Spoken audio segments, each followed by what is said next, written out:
नमस्कार, मी अनिल जगताप। खरीप 2020च्या संदर्भात आपण न्यायालयीन लढाई लढून उच्च आणि सर्वोच्च न्यायालयातून धाराशिव जिल्ह्यातील शेतकऱ्याला 635 कोटी रुपयाचा निकाल लावून दिला होता। त्यातील 376 कोटी रुपये वितरण झालेले आहेत। बाकीच्या निधीसाठी देखील उच्च न्यायालयाचा निकाल लागला होता। कंपनीचे हायकोर्टामध्ये जमा असलेले 75 कोटी आणि त्यावरील व्याज मिळून जवळपास 93 कोटी रुपये रक्कम 24 नोव्हेंबरला जो उच्च न्यायालयाने निकाल दिला त्यानुसार जिल्हा प्रशासनाकडे वर्ग केले होते।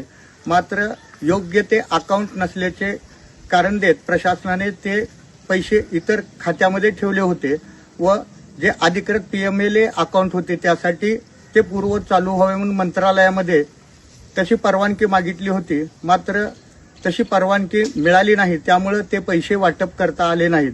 दरम्यानच्या काळात कंपनी सर्वोच्च न्यायालयात गेली आणि दुर्दैवाने हे सांगताना अतिशय दुःख होतंय की 3-4 वर्षाचा संघर्ष करून उच्च न्यायालयाचा निकाल लावून घेऊन देखील कंपनी सर्वोच्च न्यायालयात गेल्यानंतर जे 75 कोटी आणि त्यावरील व्याजाची रक्कम होती ती वितरित करू नये त्याला स्थगिती आदेश सर्वोच्च न्यायालयाने दिलेला आहे। मात्र 134 कोटी रुपये राज्य शासनाकडचे आहेत, त्याला कुठलीही स्थगिती दिलेली नाही।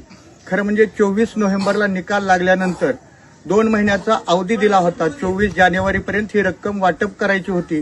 तिथेही उच्च न्यायालयाच्या आदेशाचा अवमान झालेला आहे। शासनाच्या बेपर्वाईमुळे हक्काचा निकाल लागून देखील धाराशिव जिल्ह्यातील शेतकरी त्यांच्या हक्काच्या पीक विम्याच्या रकमेपासून वंचित राहणार आहेत। अशा शासनाचं काय करायचं हे देखील आता जनतेने ठरवलं पाहिजे।